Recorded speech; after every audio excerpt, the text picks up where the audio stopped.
Alright everyone, welcome back. It is Dreaded D, the infamous pirate captain protecting T-Fuel Island. Today we are back with another episode, number 4 on the public collection. I'm going to be talking about ThetaDrop and some thoughts that I've had over the past year and just kind of bridging the gap between,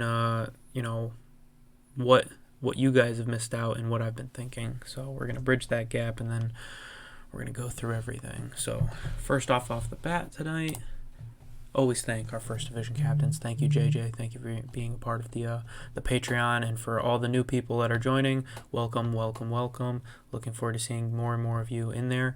Let's dive in. So let's go through ThetaDrop. Let's dive in some thoughts here. So far, the drops have been very successful, especially the World Poker Tour stuff. That's really what I want to talk about tonight. I think this has been a great test bed for NFTs, for organizations, especially these media companies, to see hey, is there value capture here? Is there a way for us to capture incentives to create sales? And I think Samsung, we mentioned last time, that was a great incentive mechanism. Best phone launch ever. And it really depends too on the creator as well as how much effort they put forward. I know that Secret Pineapple Society had all the basis to become great, and I think it still could from a community standpoint. But really, it's about carrying the torch, because it would be awesome to have an interview with the founder of SPS, just to see where he's at, what he wants to do with it, what kind of made him maybe not get as excited about it, or it kind of slowed the roll, even though it was, if you think about it, a very successful project. I mean, we had pineapples that were going for what was it, 50,000 plus, 50,000 US dollars. Yeah, look, $58,888. Just think about that on NFTs. 45, 50,000. These are not rookie numbers on a project. So hopefully we as the community can pull things forward, and maybe some devs can help us create tools or toolkits that we can use as content creators that are outside to verify who holds what. I think that still is a basis of what I want to see on a toolkit, because then it's okay, now I can utilize the projects that I want to see succeed and create perks and memberships for those that are already involved, right? And then that also increases membership activity, right? Because now it's oh, I'm a member of that. Oh, cool, I'm getting a discount on this. So you're more likely to sign up for a program or protocol if you are already a participant in a certain ecosystem and you feel like you're getting a deep discount because of your holding in that. Now, there's some stuff to work out, of course, where you need to be able to generate a list, especially if you have a larger group. You need to generate a list of who is still an active holder and who is not. For say, someone sells their pineapple. You need to have a list that you can check to see, so that it's okay, hey, listen, you do not have this perk anymore. You can't keep reaping the benefits of having that perk because you no longer hold this asset. So these are things that I've been thinking about for devs to work on. Super important, in my opinion, as we go forward. What I wanted to talk about was the potential of ThetaDrop here, and what I'm trying to figure out what Theta is trying to do with this. I was disappointed with the Katy Perry stuff. We were promised multiple drops. We haven't really gotten that, and I get it that crypto was kind of viewed in a certain way from the outside world. Us in the space, we view it and we see it for what it is, but everyone outside, I was reading through Katy Perry's comments, and it was oh no, you're doing NFTs, you're killing the environment. And it's there's just a massive misunderstanding still in society. The amount of conversations I get into, especially and these are finance people, that say, well, I can just copy it and then I can put it as my screensaver. And it's we're still so early. We are still very, very early in this, and people don't get it. It's going to be a very big thing, and those that can capitalize now will do very well. But yeah, Katy Perry, hopefully we'll see new drops and the finishing. I've been waiting to see her store, right? And I think a lot of people feel a little cheated in the Theta space, myself included, because mainnet 3, mainnet 3, I believe, came around, mainnet 2, can't remember now, June 30th, and then we got Katy Perry news, and then that launched in December. But on June 30th there, we added all these inflationary tokenomics to T-Fuel, and, me and a lot of other OGs, it was like, this is fine as long as there is utility that's going to be going on. Otherwise, we created our own money printer, right? And that inflationary pressure is going to hinder the price. And of course, we're thinking like that because we're holders. So, and then, the months went along. We went through August, September, and we just keep going. And then Katy Perry, and a lot of people were banking on the Katy Perry news, but it's like, and it was cool, but it wasn't as significant as what it was led up to be, in my opinion, at least, right? Where a lot of people were banking on that. But, adding inflationary tokenomics, that's fine. You can say, oh, it's for testing or this and that. It's like, that's great. But the reality is we had major amounts of edge nodes running, like what at the time, 100,000 edge nodes, and what, we're at 7,000 now. It's like, it just, to me, the whole map and everything, and I saw that on a couple other projects too with NKN. I saw this replicated with projects that were doing or appearing as if they were doing similar things. And these are kinds of things I look at, like, hey, are you trying to extract value from the community, or are you actually testing and utilizing these nodes, right? Because extracting value from the community just by either spinning up nodes or potentially doing that, not saying that the team did that, but it's not okay. That's just how I figure it. And ThetaDrop, we'll talk about ThetaDrop in another episode. That's a whole other rant that I could go down. But let's dive into just and focus in on ThetaDrop here.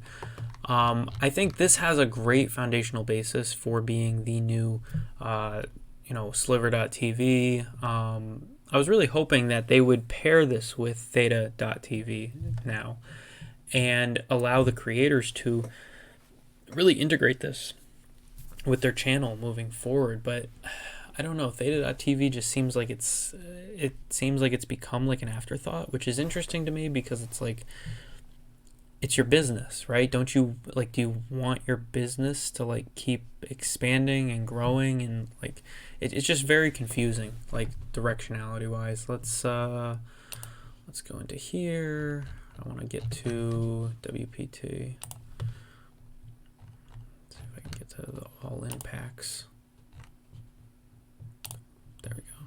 Let's go to season pass. So this is interesting. As you click here, see, notice how there's a videos tab here. So what this opens up for potential is that each of these creators can now launch their own video content onto the site.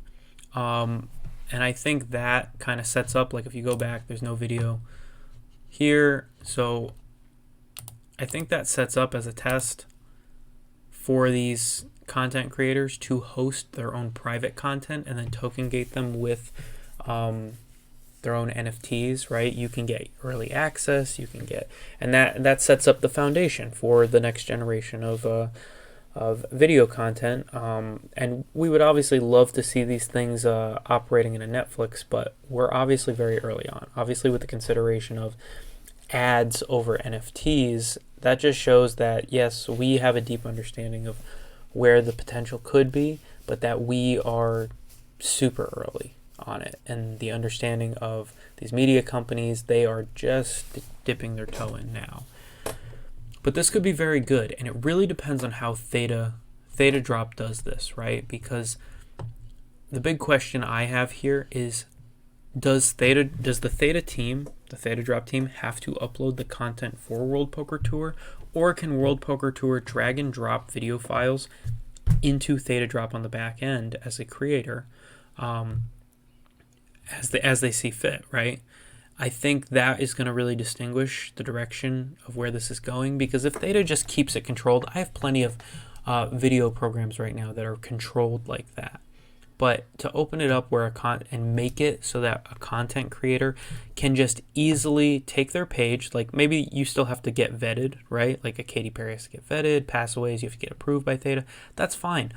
But if they can do a drop anytime that they want, I think that's valid. And then pair it with some video or some content, maybe even me on here, right? I could do a ThetaDrop NFT drop instead of like a Patreon, right? This ThetaDrop could become my Patreon, where now it's like, okay, if you want to be involved, you have, I don't know, you could do a payment, or you could do, hey, I'm going to do a 50 drop where you will get my, first division captains. You buy that, you have it for life, and then you have access to all the content, and I can post them any time of day on ThetaDrop here within this private collection, just like the season 19 passes here, right? So those are things I'm looking at. If it's just a test, then it's a test to show other companies, that's fine. But I'm really trying to see, like, this energy and this work that's going in here, what is the value prop? And I think that's important, because these content creators want to moderate their own content, and more we're seeing these drag and drop platforms, and those are going to be everything going forward. TikTok, look how YouTube and look how Facebook, or Meta in this case, basically just kissed ass up to TikTok, because they just took and made YouTube Shorts, and we have Reels now on Instagram. Everyone's just kissing ass. Everyone's just copying these models, and it's like, okay, well, these models do work. But it's like, okay, what innovation are you going to derive from yours to make yours unique, right? To actually gain traction over there. And, the high frequency dopamine hits of TikTok videos is just something that is invaluable. It's a great model. It's not good for society, but it's a good model for the frequency of dopamine hits that everyone is taking basically with social media.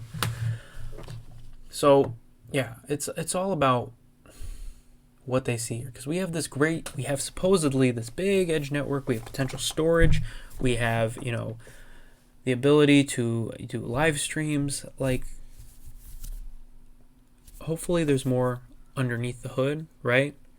But at least for me, over the past year, it's like, okay, let's wait, let's see. Like, I'm waiting still on updates on like storage and understand where we're at with that, because as well as Theta Video API. Like, because as we go, the value prop gets more and more competitive. So it's great that we're creating these like drag and drop, which is what I wanted to see. I really want to see this so that people can interact with it and apply it instantly, as well as the payment models. Like, the best is if they could pay in dollars and it instantly converts to T-Fuel, right? So that we are actually ripping T-Fuel off exchanges. But then companies can pay in dollars so that they can keep their balance sheets in check, and they don't have to go out and expose themselves to a token even for 5 seconds. They can literally just do an atomic swap where pay cash, swaps to T-Fuel gets pulled off, and then that gets paid out based on the jobs and the work that are done. And I think that's the best way forward, especially with these accounting standards. That's been a real challenge for these companies. So, and video cost has been such a big deal lately, especially with like Snapchat. Like, I don't know how they're going to maintain. Like, if you just think about all the content that gets uploaded, all the videos, all the storage that's necessary, and then you just look at like, okay, how are you making money? And it's like, well, we make money on ads. And it's like, you have been surviving based on the fact that we've been living through an era over the past 10 years, I'll say 12 years, 08, where you could just go out, you could fundraise money, create a burn rate, and then just figure out new ways to be exciting in the next VC meeting. Well, that doesn't work anymore. IPOs do not, we finally hit that point where now you are not printing multiples fresh off an IPO. Like, that's why everyone did an IPO. Everyone did IPOs the past few years because it was like, this is my last chance to fundraise. And I need people to understand that, is that a lot of this crypto stuff, a lot of this is just the opportunity to fundraise. And that's not what we want. We want to see actual development and actual use case being there, right? It's easy to create a hype machine when you have no accountability. But I think as a community, the key is to keep people accountable for their actions and what they build, right? If you say you're going to do this, you make your words match what you are actually executing upon, right? Marketing is marketing. Separate that self from the business and be prudent and be responsible. So hopefully this gives you guys a little bit of a base of what I've been thinking about with ThetaDrop and where I want it to go. It's, this opens up a lot of opportunity here, especially for video providers. But really, I want to see that they can individually upload their content, maybe, and the other thing too, like, even like little updates like from the team would be super nice. I know there's like NDAs and there's a lot of stuff they don't want to reveal, but even still, like, just like little, hey, we just finished this, or little tidbits here and there. The Medium posts are nice. The advisors, that's something else I want to talk about in another video. All these advisors, as I've been an advisor on projects and what I've seen, and that goes along with a lot of fundraising stuff and marketing, and so we'll dive into that a little bit more. So hopefully this gives you a nice some stuff to think about this morning. So I hope you all have a good day. I'm looking forward to ThetaCon, and I'm looking forward to seeing you all on T Fuel Island. All right, everyone, have a good rest of your day. See you later.